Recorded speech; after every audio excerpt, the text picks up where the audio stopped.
Everyone, welcome to Maitreya education hub. Friends, हमारी geography lecture series चल रही थी। इसी लेक्चर सीरीज में आज ये नेक्स्ट लेक्चर है। तो देखते हैं कि आज के लेक्चर में आपके लिए क्या क्या है। तो शुरू करते हैं आज का lecture. Is lecture number 9 and we were discussing about the humidity and precipitation chapter, यानी कि आर्द्रता तथा वर्षण के बारे में हम लोग चर्चा कर रहे थे। आज हम फॉग एंड क्लाउड्स के बारे में पढ़ेंगे कि फॉग क्या होता है और क्लाउड्स क्या होते हैं और दोनों में बेसिक डिफरेंस क्या होता है। तो सबसे पहले हम लोग क्विक रिकॉल कर लेते हैं कि प्रीवियस लेक्चर में हमने क्या क्या पढ़ा। तो प्रीवियस लेक्चर में हमने ह्यूमिडिटी देखा कि ह्यूमिडिटी क्या होती है, फिर रिलेटिव ह्यूमिडिटी, एब्सोल्यूट ह्यूमिडिटी, ये सब के बारे में पढ़ा। एयर सैचुरेशन, ड्यू पॉइंट के बारे में जाना और एडियाबैटिक चेंज ऑफ टेम्परेचर के बारे में जाना। तो एक हम फिर से आपको ओवरव्यू दे देते हैं कि आखिर ह्यूमिडिटी वगैरह क्या होता है, वो किस किस फैक्टर पर डिपेंड करता है।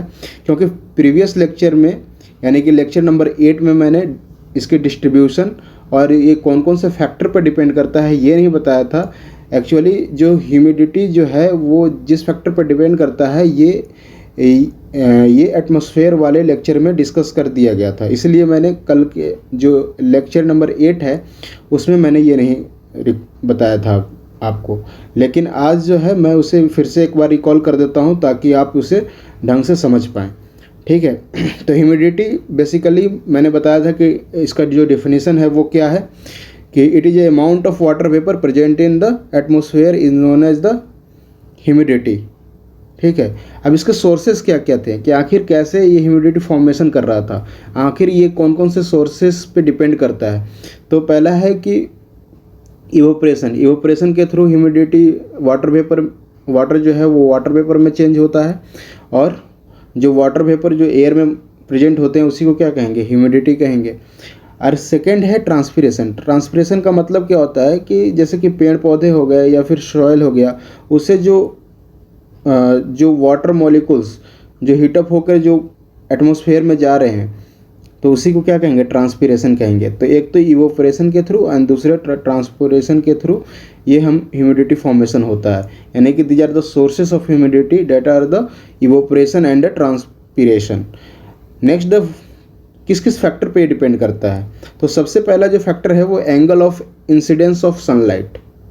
ठीक है। मैंने आपको लैटिट्यूड वाले भी चैप्टर में और एटमॉस्फेयर चैप्टर में भी आपको मैंने बताया था कि किस तरह से through out the globe distribution है सनलाइट की। सनलाइट जो है वो वर्टिकली पड़ता है और इक्वेटर पे, और जैसे जैसे हम लोग पोलवार्ड बढ़ते हैं उसी तरह से जो उसकी जो इंक्लिनेशन है, एंगल की जो इंक्लाइंड होती जाती है।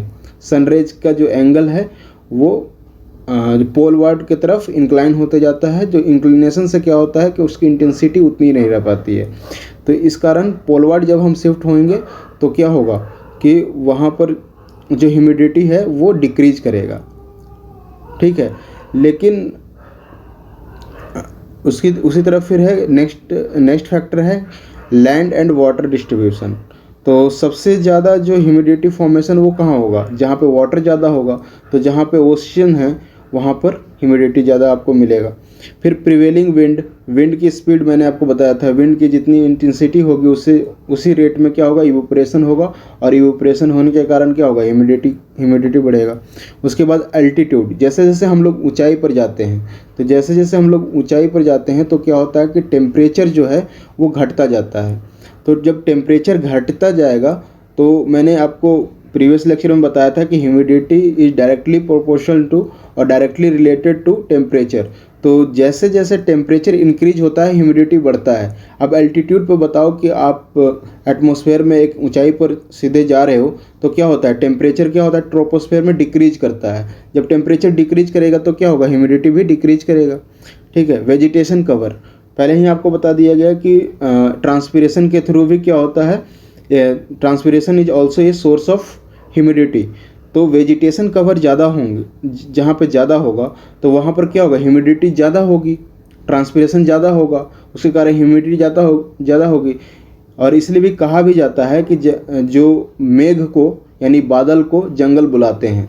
यानी कि जहाँ पर जितना ज़्यादा घना जंगल होगा वहाँ पे क्लाउड फॉर्मेशन ज़्यादा होगा। तो ऐसा इसलिए कहा जाता है ना कि वहाँ पे ट्रांसपिरेशन ज़्यादा होगा और क्लाउड फॉर्मेशन जल्दी बनेगा, यानी कि वहाँ पे ह्यूमिडिटी ज़्यादा है। तो these are the factors on which humidity depends. Next हमने देखा था कि मेथड ऑफ मेजरमेंट्स क्या है ह्यूमिडिटी के। तो हमने देखा था एब्सोल्यूट ह्यूमिडिटी के बारे में जाना था, स्पेसिफिक ह्यूमिडिटी के बारे में जाना था और रिलेटिव ह्यूमिडिटी के बारे में जाना था। ये हमने डिटेल लेक्चर नंबर 8 में पढ़ लिया है। एब्सोल्यूट ह्यूमिडिटी के बारे में मैंने आपको बताया था कि कोई एयर पैकेट्स है, अब वो एयर पैकेट्स में टोटल कितना अमाउंट ऑफ उसमें वाटर वेपर प्रेजेंट है, ठीक है, तो उसे हम लोग क्या कहेंगे, एब्सोल्यूट ह्यूमिडिटी कहेंगे। स्पेसिफिक ह्यूमिडिटी जो हमने बताया था वो आपको बताया था कि amount of water vapour present जो है वो पर केजी, एक केजी में कितना है, और इसे मैंने बताया था कि वॉल्यूम में, ये वॉल्यूम और ये केजी में। और रिलेटिव ह्यूमिडिटी मैंने बताया था कि ये परसेंटेज में मापा जाता है, और इसका रिलेशन मैंने बताया था टेम्परेचर से, कि आखिर इसका टेम्परेचर से क्या रिलेशन है। तो टेम्परेचर से इसका इन्वर्सली रिलेशन था, यानी टेम्परेचर जैसे जैसे हम लोग डिक्रीज कर रहे थे, रिलेटिव ह्यूमिडिटी क्या होता है उसी तरह से इंक्रीज करता है। अब देखते हैं कि रिलेटिव ह्यूमिडिटी किस फैक्टर पर डिपेंड करता है। तो सबसे पहली बात कि हाँ कि ये टेम्परेचर पर डिपेंड करता है, ठीक है। और टेम्परेचर पर अभी मैंने आपको बताया रिलेशन इसका, कि टेम्परेचर जब हम लोग घटाएंगे तो रिलेटिव ह्यूमिडिटी क्या करेगा, ये बढ़ेगा। यानी टेम्परेचर के डिक्रीज होने से रिलेटिव ह्यूमिडिटी बढ़ता है, ठीक है, ये याद रखिएगा आप। नेक्स्ट फैक्टर है कि अमाउंट ऑफ वाटर वेपर। तो अमाउंट ऑफ जो वेपर है, अगर वेपर ज़्यादा होगा तो रिलेटिव ह्यूमिडिटी भी क्या होगी, ज़्यादा होगी। तो इसीलिए आपने देखा होगा कि जैसे कि जून जुलाई जो मंथ है, जो इंडिया में, पार्टिकुलर इंडिया की बात करूं तो जुलाई में क्या होता है, मानसून आ जाता है। मानसून होने के कारण क्या होता है कि वहाँ पर जल्दी जल्दी इवोपरेशन होता है और वेपर वहाँ पे ज़्यादा मौजूद होता है उस समय। तो वेपर ज़्यादा मौजूद होगा, यानी कि क्या होगा, वहाँ पे रिलेटिव ह्यूमिडिटी ज़्यादा होगी, और रिलेटिव ह्यूमिडिटी के कारण फिर क्या होगा कि फिर से रेनफॉल होंगे। तो ये होता है अमाउंट ऑफ जो वेपर है वो ज़्यादा होता है, कब, जुलाई में, और रिलेटिव ह्यूमिडिटी भी ज़्यादा होगा जब वाटर वेपर ज़्यादा होगा। एल्टीट्यूड की बात करें, एल्टीट्यूड यानी ऊंचाई की बात करूं तो टेम्परेचर कैसे, कि जैसे जैसे हम ऊंचाई पर जाते हैं तो टेम्परेचर क्या होता है, डिक्रीज होता है। टेम्परेचर के डिक्रीज होने के कारण क्या होगा, रिलेटिव ह्यूमिडिटी इंक्रीज करेगा। फिर है distance from the sea. Distance from the sea, जब सी के पास कोस्टल एरिया में क्या होता है, कोस्टल एरिया में ह्यूमिडिटी, रिलेटिव ह्यूमिडिटी आपको ज़्यादा देखने को मिलेगा। वहाँ पर आप देखोगे कि बहुत एक उमस जैसा माहौल होता है, एक उमस जैसी आपको महसूस होगा वहाँ पर कोस्टल एरिया में। तो यानी कि जब जैसे जैसे हम सी के नज़दीक जाएंगे, यानी कोस्टल एरिया में जाएंगे, वहाँ पर रिलेटिव ह्यूमिडिटी क्या होगी, इंक्रीज करेगा। लैटिट्यूडनल वेरिएशन की बात करें कि कैसे कैसे लैटिट्यूड का क्या इफेक्ट पड़ता है रिलेटिव ह्यूमिडिटी पर। तो आपको पता होगा कि जहाँ पे इक्वेटर है, इक्वेटर यानी कि 0 डिग्री लैटिट्यूड पे, तो 0 डिग्री लैटिट्यूड पर वहाँ पर रिलेटिव ह्यूमिडिटी सबसे ज़्यादा होता है। और जैसे जैसे हम लोग पोलवार्ड बढ़ेंगे वैसे वैसे क्या होगा, रिलेटिव ह्यूमिडिटी कम होती जाएगी। लेकिन ये पूर्णतः सत्य नहीं है। पूर्णतः सत्य कैसे नहीं है, क्योंकि जैसे जैसे देखो ये क्या होता है कि इक्वेटर है, इक्वेटर 0 डिग्री, और यहाँ पर Tropic of Cancer, Tropic of Capricorn 23.5 degree पे ट्रॉपिक ऑफ कैंसर, एंड ये नॉर्थ में और ये साउथ में ट्रॉपिक ऑफ कैप्रिकॉर्न। अब क्या होता है कि ट्रॉपिक ऑफ कैंसर और ट्रॉपिक ऑफ कैप्रिकॉर्न पर साल में एक बार क्या होता है कि वहाँ पर सन रेज वर्टिकली पड़ता है। सन रेज वर्टिकली पड़ने से क्या होगा, वहाँ पे टेम्परेचर ज़्यादा होगा। टेम्परेचर ज़्यादा होने के कारण क्या होगा, वहाँ पे रिलेटिव ह्यूमिडिटी कम होगा। इसलिए इक्वेटर से जब हम ट्रॉपिक ऑफ कैंसर या ट्रॉपिक ऑफ कैप्रिकॉर्न की तरफ बढ़ रहे हैं तो रिलेटिव ह्यूमिडिटी क्या हो रहा है, कम हो रहा है। लेकिन जैसे ही ये बियॉन्ड हम 30 और 35 डिग्री लैटिट्यूड के बियॉन्ड हम जाएंगे तो अगेन पोलवार्ड की तरफ रिलेटिव ह्यूमिडिटी इंक्रीज करेगा। तो याद रखिएगा, पोलवार्ड की तरफ रिलेटिव ह्यूमिडिटी इंक्रीज करता है, ठीक है। Relative humidity will increase towards the pole. And again last जो इसका जो फैक्टर है जिस पर रिलेटिव ह्यूमिडिटी डिपेंड करता है वो वेजिटेशन कवर है। वेजिटेशन कवर जितना ज़्यादा होगा उतना ही ज़्यादा रिलेटिव ह्यूमिडिटी होगी और बारिश की संभावना उतनी जल्दी बनेगी, ठीक है। अब देखते हैं इसका डिस्ट्रीब्यूशन क्या है, कि ये कैसे डिस्ट्रीब्यूटेड है। तो मोटा मोटी मैंने फैक्टर में ही आपको बता दिया कि ये कैसे डिस्ट्रीब्यूटेड है। वर्टिकली मैंने अभी आपको बताया, एक दो तरह से इसका डिस्ट्रीब्यूशन होता है, एक स्पेशियल डिस्ट्रीब्यूशन देख सकते हैं और टेम्पोरल डिस्ट्रीब्यूशन देख सकते हैं। टेम्पोरल डिस्ट्रीब्यूशन एंड टाइम, और स्पेशियल यानी कि स्पेस में कैसे ये डिस्ट्रीब्यूटेड है। वर्टिकल जो डिस्ट्रीब्यूशन है अभी आपको मैंने बताया कि एल्टीट्यूड जैसे जैसे हम लोग ऊंचाई पे जाएंगे तो टेम्परेचर डिक्रीज होता है और रिलेटिव ह्यूमिडिटी वो बढ़ेगा। ठीक है, तो ये वर्टिकली जैसे जैसे हम लोग जाएंगे ऊपर की ओर जाएंगे तो रिलेटिव ह्यूमिडिटी क्या होगा, वो इंक्रीज करेगा यानी कि बढ़ेगा। हॉरिजॉन्टल डिस्ट्रीब्यूशन अभी मैंने बताया कि लैटिट्यूडनल वेरिएशन या डिस्ट्रीब्यूशन कह लें, तो उसके अनुसार अभी मैंने आपको बताया कि किस तरह से ये ग्लोब, आप ये देख लो, इस तरह से ये डिस्ट्रीब्यूटेड है। टेम्पोरल डिस्ट्रीब्यूशन की बात करें तो यानी कि टाइम से, यानी सीजनल डिस्ट्रीब्यूशन कैसे होता है, तो समर में और विंटर की बात करें तो विंटर में क्या होगा, विंटर में सबसे ज़्यादा रिलेटिव ह्यूमिडिटी होगा, तो relative humidity will increase in winter and decrease in summer. क्यों, वही टेम्परेचर वाला फंडा आप अपना, विंटर के मौसम में क्या होता है, टेम्परेचर डिक्रीज करेगा तो रिलेटिव ह्यूमिडिटी ऑटोमेटिकली इंक्रीज करेगा, और समर में क्या है, टेम्परेचर बहुत ज़्यादा है इसलिए रिलेटिव ह्यूमिडिटी क्या होगा, यहाँ पे डिक्रीज करेगा। और नेक्स्ट देखते हैं कि नाइट एंड डे में, तो नाइट के टाइम में क्या होगा, रिलेटिव ह्यूमिडिटी हाई होगी, इसलिए आपने देखा होगा कि जब भी बारिश होती है, अगर वो रात में बारिश स्टार्ट हो गई तो रात में बहुत ही तेज़ वर्षा होती है और बहुत ही ज़्यादा थंडर स्टॉर्म के साथ वर्षा होती है। इसलिए क्योंकि रिलेटिव ह्यूमिडिटी जो है वो नाइट में इंक्रीज कर जाता है और रिलेटिव ह्यूमिडिटी डे में क्या होगा, वो डिक्रीज कर जाएगा। ठीक है, तो ये डिस्ट्रीब्यूशन हुआ रिलेटिव ह्यूमिडिटी का। देखो फैक्टर डिस्ट्रीब्यूशन, इस पर यूपीएससी बहुत ज़्यादा जोर देती है, इसीलिए आपको ये रटे होने चाहिए बिल्कुल। नेक्स्ट हम लोग देखते हैं, कल हमने ड्यू पॉइंट भी देखा था, शायद मैंने कल जो लेक्चर नंबर 8 है उसमें हमने ड्यू पॉइंट नहीं डिस्कस किया था। तो ड्यू पॉइंट क्या होता है, ज़्यादा इसमें कुछ नहीं है। तो this is a temperature at which air become saturated. Saturation point मैंने बताया था, सेचुरेटेड एयर मैंने बताया था, डिस्कस किया था लेक्चर नंबर 8, जाके आप लोग देखो। तो ड्यू पॉइंट क्या है कि जब एयर सेचुरेटेड हो जाए उस, और वो कौन से टेम्परेचर पर सेचुरेट हो रही है उसी को क्या कहेंगे, ड्यू पॉइंट बोलेंगे। तो एक टेम्परेचर जिस पे एयर सेचुरेटेड हो जाए उसे हम बोलेंगे ड्यू पॉइंट, याद रखिएगा।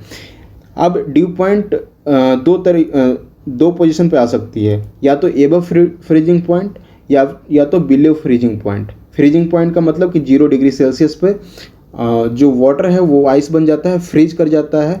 तो 0 डिग्री सेल्सियस से या तो एबव ड्यू पॉइंट आए या 0 डिग्री सेल्सियस से नीचे यानी बिलो यानी कि निगेटिव में जो टेम्परेचर हो उसमें ड्यू पॉइंट आए। तो अगर एबव फ्रीजिंग पॉइंट पर ड्यू पॉइंट आ रहा है तो वहाँ पे क्या फॉर्मेशन होगा, ड्यू फॉर्मेशन होगा, फॉग फॉर्मेशन हो सकते हैं, रेनफॉल हो सकता है। तो दीज आर द, ये सब मतलब कि फॉर्मेशन होगा। अगर फ्रीजिंग पॉइंट से के बिलो है ड्यू पॉइंट तो क्या फॉर्मेशन होगा, ice, snow, hello storm, Frost, ये सब फॉर्म होंगे। ठीक है, नेक्स्ट जो आज का टॉपिक हम लोग मेनली जो डिस्कस करने वाले हैं, तो ये हमने पहले हम लोग क्या देखा, हमने प्रीवियस लेक्चर का एक रिकॉल कर लिया और जो भी इम्पोर्टेंट जो टॉपिक्स थे उसे मैंने आपको बता दिया। नेक्स्ट हम जो देखने वाले हैं वो फॉग देखने वाले हैं।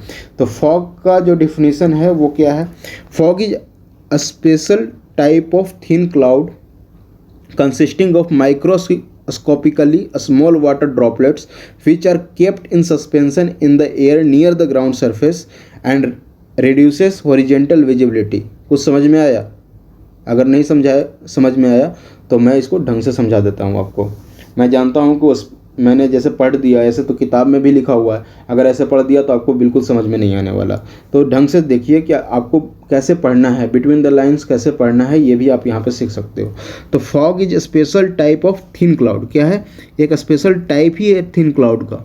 ठीक है, कंसिस्टिंग ऑफ माइक्रोस्कोपिकली का मतलब क्या हुआ कि जिसे हम विजुअल नहीं है, जिसे हम देख नहीं सकते, उसके लिए हमें माइक्रोस्कोप की ज़रूरत पड़ेगी। इतनी ज़्यादा छोटा ड्रॉपलेट है जो कि हमें माइक्रोस्कोप से देखना पड़ेगा, है ना। तो ये साइज ऑफ द ड्रॉपलेट्स बता रहा है। तो दीज आर नॉट विजिबल।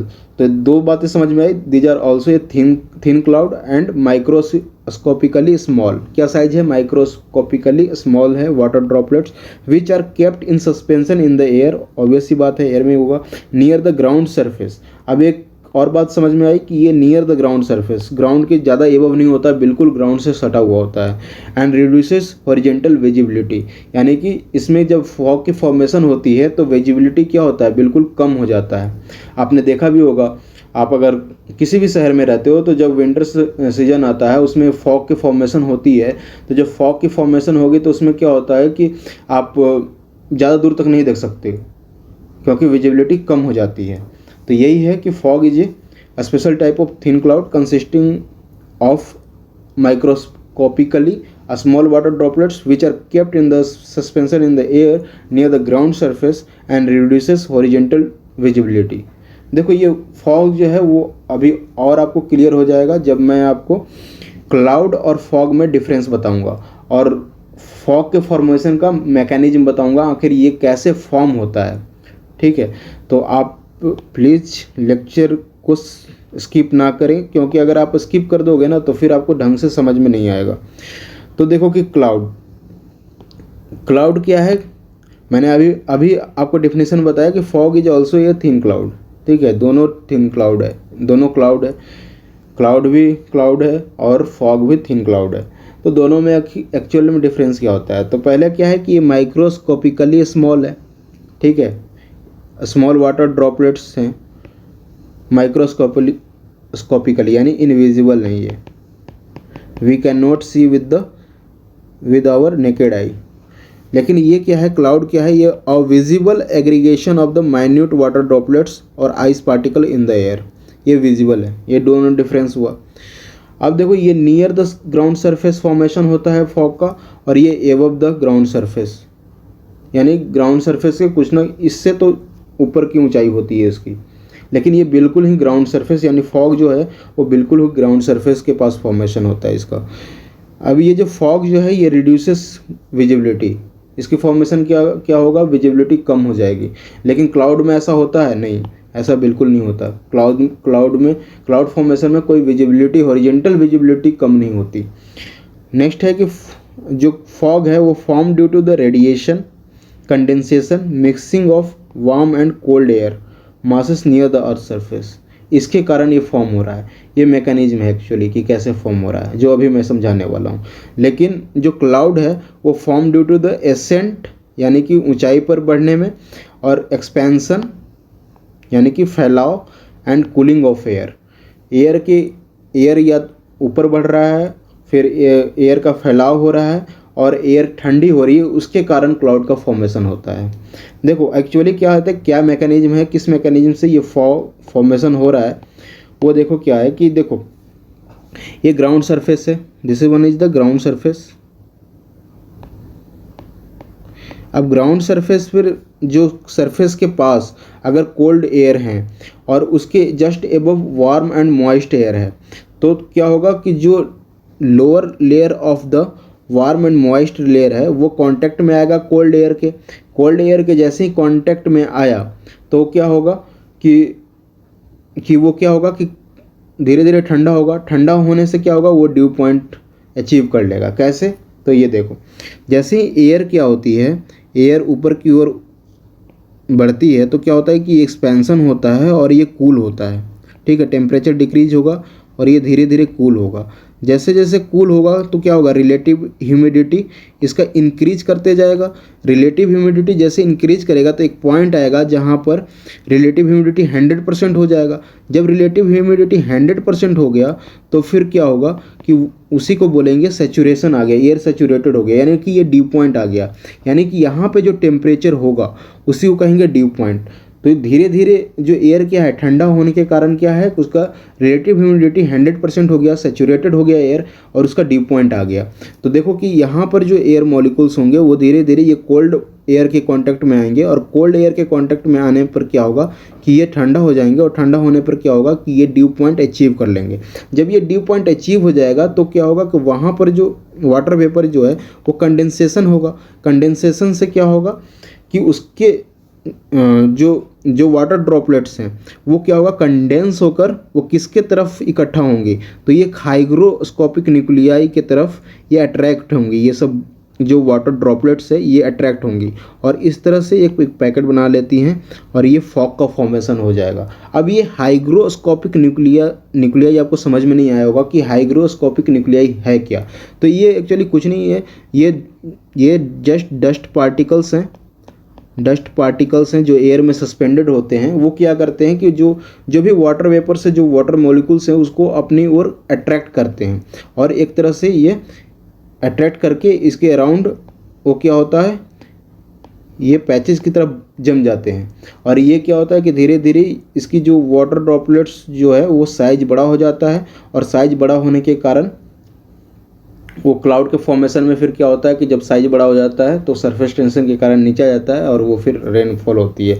और फॉग के फॉर्मेशन में क्या होता है कि ये इस तरह से ज़्यादा कोई हैवी वेट के नहीं बनते हैं, और ये ग्राउंड के सरफेस के नज़दीक होते हैं, ये हाइग्रोस्कोपिक निकले। तो दोनों के बनने की जो प्रोसेस है, दोनों जो मैकेनिज्म है क्लाउड एंड जो फॉग, वो लगभग सेम है। लेकिन यहाँ पर जो क्या हो रहा है कि रेडिएशन के कारण, ठीक है, ये देखो, ये रेडिएशन के कारण conduction and mixing of warm and cold air के कारण, कोल्ड एयर मासेस के कारण ये फॉग का फॉर्मेशन हो रहा है। लेकिन यही जो एसेंट और expansion and cooling of air के कारण क्लाउड का फॉर्मेशन हो रहा है। जो ये मैंने एसेंट का ये समझाया, ये क्लाउड का फॉर्मेशन का है, और यहाँ पर जो आपने मैकेनिज्म समझा ये फॉग का फॉर्मेशन का है। क्यों? ये रेडिएशन के कारण जो भी है, ये रेडिएशन के कारण या कंडक्शन के कारण, यहाँ पर आपको कंडक्शन देखने को मिलेगा, क्योंकि ये जो वार्म एयर हैं, ये एक्चुअल जो यहाँ पे वार्म एयर मॉलिक्यूल्स हैं और ये कोल्ड एयर मॉलिक्यूल्स हैं, दोनों आपस में एक्चुअल में कांटेक्ट हैं। इसी को तो कंडक्शन बोलते हैं। हम लोग जो हीट ट्रांसफ़र के चैप्टर में पढ़ा था, हीट ट्रांसफ़र वाले लेक्चर आप जाके देख लो, वो कंडक्शन क्या होता है, यही होता है। तो ये कंडक्शन के कारण यहाँ पे एयर कूल हो रही है, उसे ड्यू पॉइंट अचीव हो रहा है, और एक हाइग्रोस्कोपिक के अराउंड कंडेंसेशन हो रहा है, जिसके कारण क्या होगा, ये फॉग का फॉर्मेशन होगा। तो यहाँ पर एक्चुअली ये कंडेंसेशन हो रहा है, ठीक है। या फिर ये डायरेक्ट अगर ट्रांसफ़र होगा तो क्या कहेंगे कि रेडिएशन हो रहा है। तो ये इसलिए रेडिएशनल फॉग भी बोला जाता है, एक टाइप है। कंडक्शन फॉग भी बोला जाता है। या फिर जब एयर मासेस आपस में मिलती हैं तो फ्रंटल फॉग का फॉर्मेशन होता है। तो these are the types of the fog, जो कि आपको जीएस पेपर में उतना डिटेल से नहीं पढ़ना है, ठीक है। तो ये समझ में आ गया कि फॉग का फॉर्मेशन कैसे होता है। अब देखते हैं कि इसका डिस्ट्रीब्यूशन कैसे कैसे है। तो पहला क्या है कि ये more widespread over the ocean पर सबसे ज़्यादा ये फॉर्मेशन होता है। ऐसा क्यों होता है? तो देखो, जो eastern portion of the ocean है, या फिर हम ये बोल लें कि वेस्ट कॉन्टिनेंटल जो मार्जिन है, वहाँ पे क्या होता है कि कोल्ड ओशियनिक करंट है। कोल्ड ओशियनिक करंट और वार्म एयर जो लैंड से आ रहे हैं वो कोल्ड ओशियनिक करंट की तरफ आएगा। और यहाँ पर हमने अभी आपको बताया कि कैसे फॉर्म होता है, या तो ये mixing of warm and cold air masses हो जाए। तो ये देखो कि ये cold air masses and warm air masses दोनों मिलेंगी तो क्या होगा, यहाँ पे फॉग का फॉर्मेशन होगा। तो ये एक पहला हो गया कि ये सब ज़्यादा जो डिस्ट्रीब्यूटेड है वो कहाँ है, ओवर द ओशियन है। और क्यों है ये भी आपको पता चल गया। फिर सेकेंड जो इसका डिस्ट्रीब्यूशन है, in the high latitude. High latitude यानी कि towards the pole. Towards the pole में क्या होता है कि आपने देखा, आपने जो मतलब कि एयर प्रेशर वाला जो चैप्टर है, जो लेक्चर है, वो जाकर आप देखो। वहाँ पे मैंने क्या बताया था कि जो पोलवार्ड से क्या हो रहा है कि कोल्ड पोलर एयर मासेस आ रहे हैं, और जो हॉर्स लैटिट्यूड है, हॉर्स लैटिट्यूड से जब पोलवार्ड की तरफ बढ़ेंगे तो वहाँ पर क्या है, वार्म वेस्टर्ली विंड चल रही है। तो वार्म वेस्टर्ली विंड और कोल्ड पोलर एयर मास, ये दोनों जहाँ पे मिलेंगे, कन्वर्ज होंगे, तो वहाँ पर क्या होगा, फॉग का फॉर्मेशन होगा। और ये फॉग का फॉर्मेशन कहाँ होगा, हाई लैटिट्यूड्स में। तो हाई लैटिट्यूड्स में फॉग का फॉर्मेशन कैसे होता है, तो cold polar air mass and warm westerly के मिलने से, कन्वर्जन से वहाँ पर फॉग की फॉर्मेशन होती है। नेक्स्ट है लो लैटिट्यूड्स। लो लैटिट्यूड्स यानी कोई कॉन्टिनेंटल एरिया में, लो लैटिट्यूड्स के कॉन्टिनेंटल एरिया में कैसे फॉर्म होते हैं, तो वहाँ पे टेम्परेचर इन्वर्जन के कारण होता है। Temperature inversion during the winter season.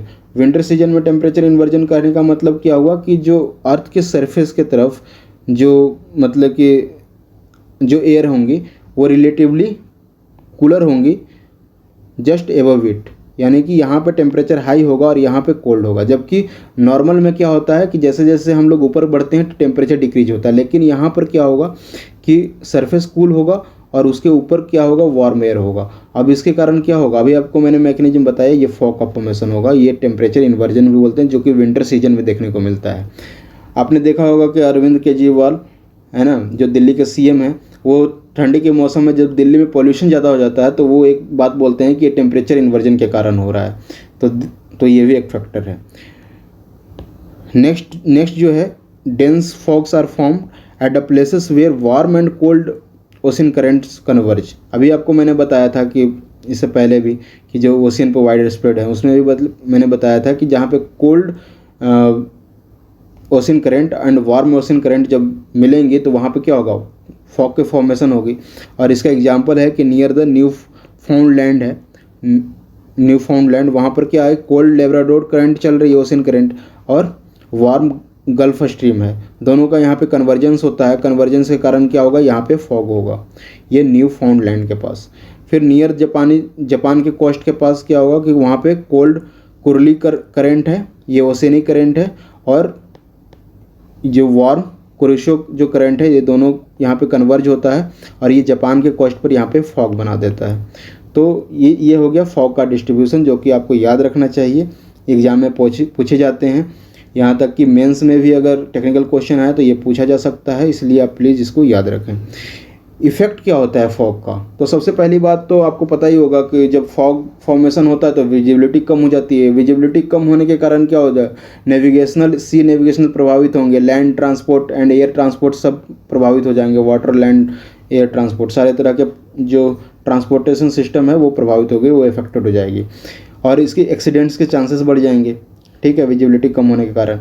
अब जो इंडस्ट्रियल एरिया है वहाँ पर क्या होता है कि पॉल्यूटेंट्स निकलते रहते हैं, स्मोक निकलते रहता है, सल्फर कंटेंट निकलते रहता है। तो फॉग एंड इंडस्ट्रियल जो पॉल्यूटेंट्स हैं, खासकर जो सल्फर है, वो जब फॉग सल्फर के साथ मिलता है तो ये पॉइजनस एंड हेल्थ हजार्डस एक मटेरियल बना देता है, एक पॉल्यूटेंट्स बना देता है, जिसको स्मॉग भी बोलते हैं।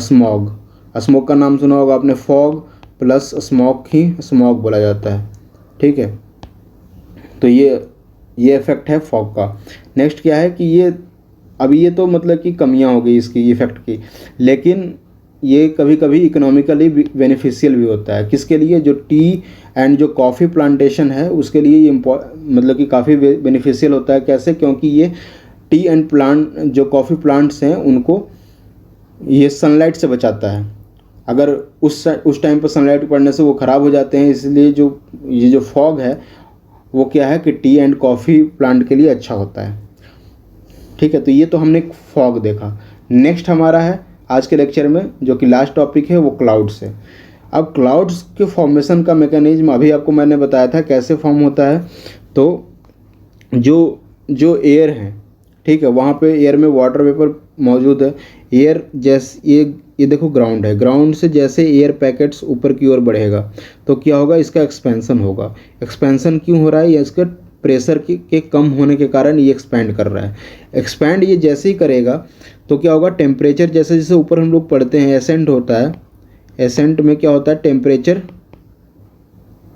डिक्रीज होता है। तो जैसे जैसे ऊपर जाएगा ये टेम्परेचर डिक्रीज होते जाएगा, और जैसे जैसे टेम्परेचर डिक्रीज होगा RH जो वैल्यू है वो इंक्रीज करेगा, वो इंक्रीज करता जाएगा, और एक पॉइंट आएगा कि जब RH 100% से भी एक्सीड कर जाए, वो सुपर रिलेटिव ह्यूमिडिटी यानी सुपर सैचुरेटेड हो जाएगा। जो एयर क्या हो जाएगा, सुपर सैचुरेटेड हो जाएगा। जब एयर सुपर सैचुरेटेड हो गया तो क्या होगा कि relative humidity more than exceed कर जाएगा 100% से, और ये फिर क्या होगा कि नेक्स्ट जो लेवल होगा वो कंडेंसेशन होगा, कंडेंसेशन फॉर्म का होगा। और कंडेंसेशन वो क्या होगा कि हाइग्रोस्कोपिक न्यूक्लिया, यानी कि वो भी वही जो एटमॉस्फेयर में जो डस्ट पार्टिकल्स हैं उसके अराउंड जो वाटर ड्रॉपलेट्स हैं वो जमा हो जाएंगी। और फिर क्या होगा कि ये सरफेस टेंशन के कारण यहाँ पे क्लाउड फॉर्मेशन होगा, और सरफेस टेंशन के कारण ये फिर रेनफॉल के फॉर्म में, रेन के फॉर्म में वो वापस धरती पर गिरने लगेंगी।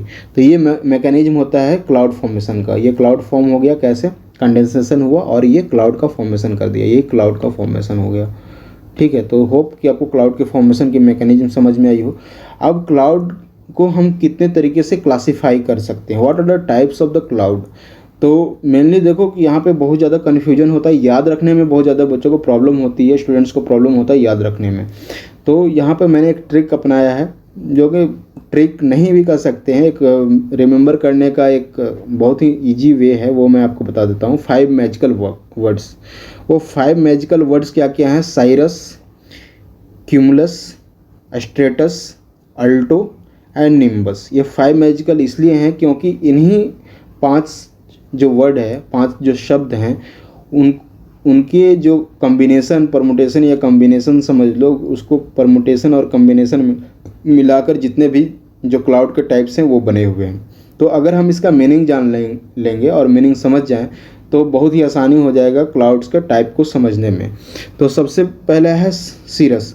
सीरस जो है वो एक लैटिन वर्ड है जिसका जो मीनिंग होता है वो हेयर होता है। अब हेयर कहाँ होता है? हमेशा टॉप पे होता है, ठीक है। तो हेयर जो है आपके जो सर के जो बाल हैं, या सीरस से आप ये भी समझ सकते हो शीर्ष, याद रखो शीर्ष यानी टॉप, यानी जो सबसे हाइट पर जो क्लाउड की फॉर्मेशन होगी वो सीरस क्लाउड होंगे, ठीक है, सबसे हाईएस्ट पे। तो ये सीरस क्लाउड है। क्यूमुलस, नेक्स्ट है क्यूमुलस। क्यूमुलस का मतलब आप एक्यूमुलेट से लगा सकते हैं, accumulate is made of the एक, और ये क्यूमुलेट, ठीक है। तो क्यूमुलेट से आपको ये क्यूमुलस याद रखेगा। क्यूमुलेट का मतलब क्या होता है? इकट्ठा करना, यानी कि पाइल अप करना, यानी हिप बनाना। तो जैसे जो क्लाउड जो हिप के फॉर्म होंगे, जैसे कि एक ढेरी लगा देना, ठीक है, तो इससे क्या कहेंगे? इस तरह के क्लाउड को कहेंगे क्यूमुलस क्लाउड।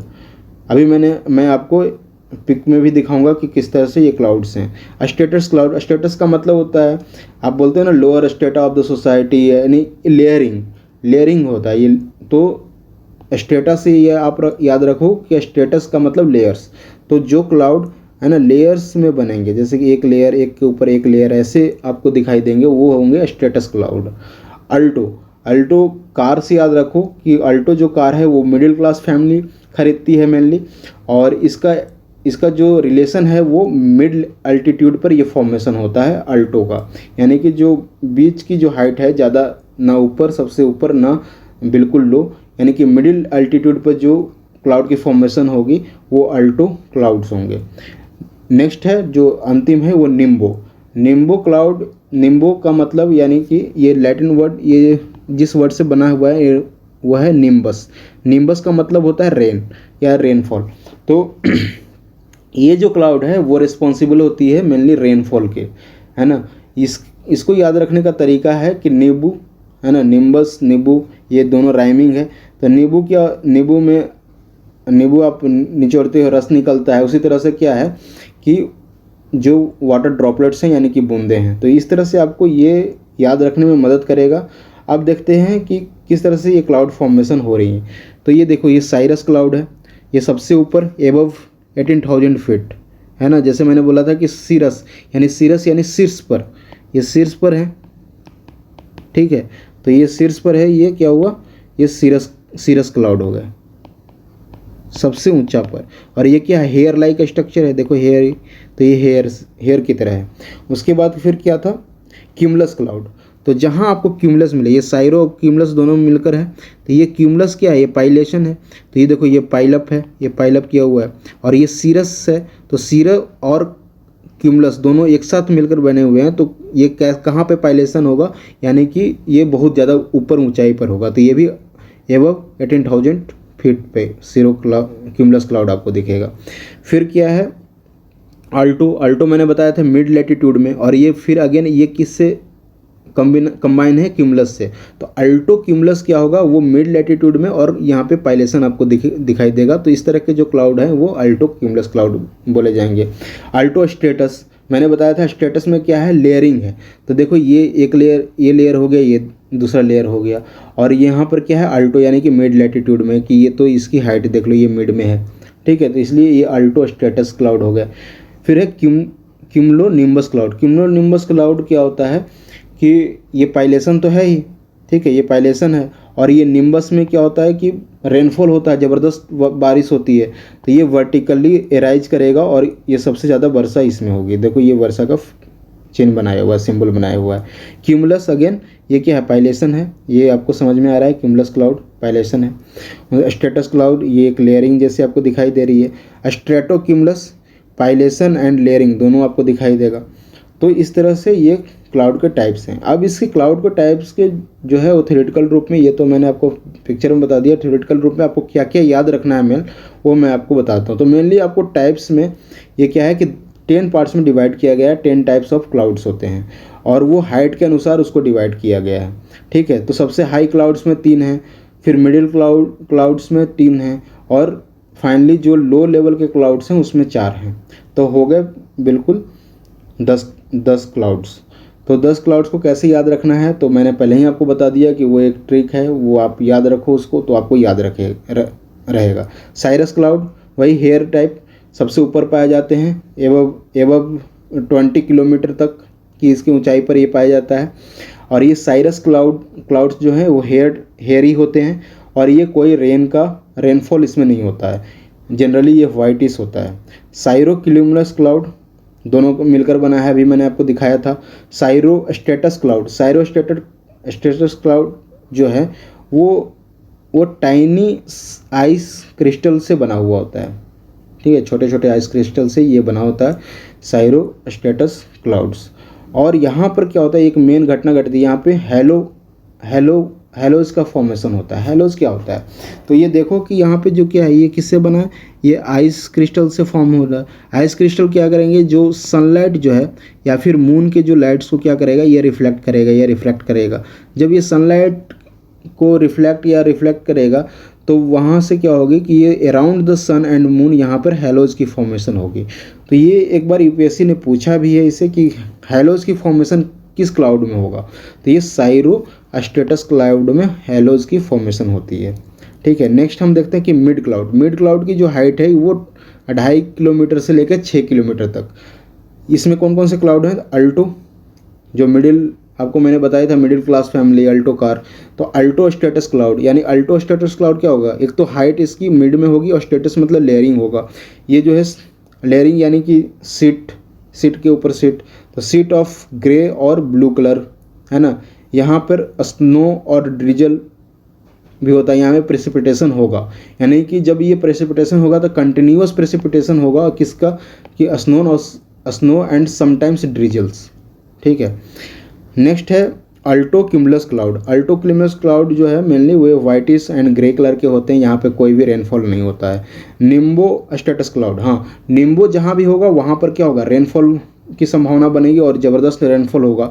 तो ये जो है क्लाउड क्या होगा, लो क्लाउड्स होंगे, यानी कि जो मिडिल लैटिट्यूड में ही ये सबसे लो वाले होंगे एंड डार्क कलर होगा इसका।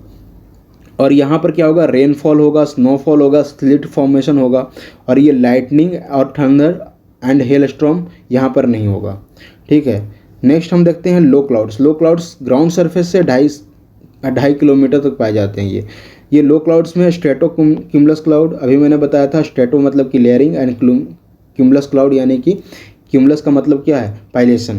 तो जो स्ट्रेटो क्यूमुलस क्लाउड है वो ग्रे एंड वाइटिश कलर के होते हैं। यहाँ पर क्या होता है कि मेनली ये जो कंडीशन है, जो वेदर कंडीशन है वो फेयर एंड क्लियर स्काई होगा, क्लियर वेदर होगा, लेकिन यहाँ पर ओकेजनल बारिश होती है। हम ओकेजनल बारिश को स्ट्राइक आउट नहीं कर सकते, किसमें, स्ट्रेटो क्यूमुलस क्लाउड में। नेक्स्ट है स्टेटस क्लाउड यानी कि लेयरिंग वाली क्लाउड। अगर लो लेवल पर स्टेटस क्लाउड है तो वहाँ पर क्या होगा कि फॉग लाइक क्लाउड का फॉर्मेशन होगा, डार्क एंड ग्रे कलर का। जो क्यूमुलस क्लाउड अगर लो लेवल पर है तो वहाँ पर समटाइम्स थंडर क्लाउड आपको देखने को मिल सकते हैं। ठीक है, नेक्स्ट है क्यूमुलोनिम्बस क्लाउड। ये सबसे ज़्यादा बारिश करवाने वाली ये है बादल है और ये जो डेवलप होता है ये वर्टिकली डेवलप होता है ना, अभी आपको मैंने फिगर में बताया था। और यहाँ पे थंडर स्टॉर्म क्लाउड है, ये बिल्कुल थंडर स्टॉर्म होगा, लाइटनिंग होगी है ना, थंडर स्टॉर्म होगा, गस्टी विंड चलेंगे, हैवी रेन होगा, स्नोफॉल होगा, हेल स्टॉर्म होगा। ठीक है, तो these are the types of the clouds जो कि एग्ज़ाम में पूछे जाते हैं, बहुत सारे वेरियस स्टेट पीसेस में भी पूछे गए हैं। तो आपको लेक्चर कैसा लगा, अगर आपको लेक्चर अच्छा लगता है तो प्लीज़ चैनल को सब्सक्राइब करें और बेल आइकन को ज़रूर दबा दें ताकि हम जो भी वीडियो डालें आप तक सबसे जल्दी पहुँचे। Thank you friends.